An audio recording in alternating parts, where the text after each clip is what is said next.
Понеделник 9 јуни, кратки вести во 12 часот.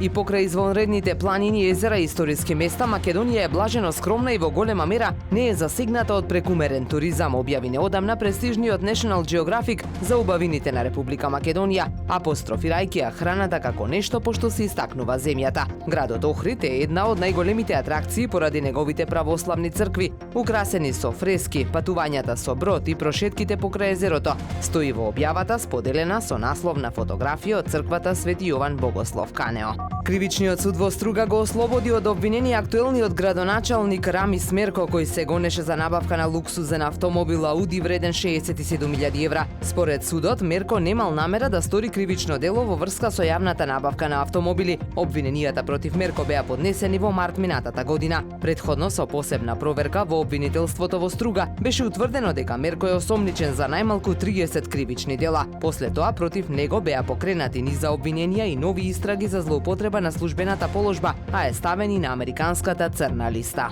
Теквондистите на Охридски Хваранг Фист се вратија со 4 златни медали од турнирот во Олимписко теквондо, што се одржа во Штип. Учествуваа околу 250 регистрирани надпреварувачи од 13 клубови од Република Македонија. Охридскиот клуб настапи со 14 надпреварувачи во 3 старосни категории: пионери, кадети и јуниори. Покрај златните, надпреварувачите на Хваранг Фист освоија и 5 сребрени и 3 бронзени медали.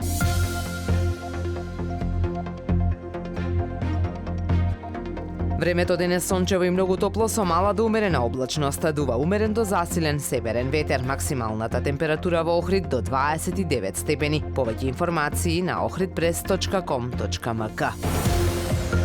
Уредник и водител на вестите Даниела Спасик. Технички реализатор Реджеп Селман.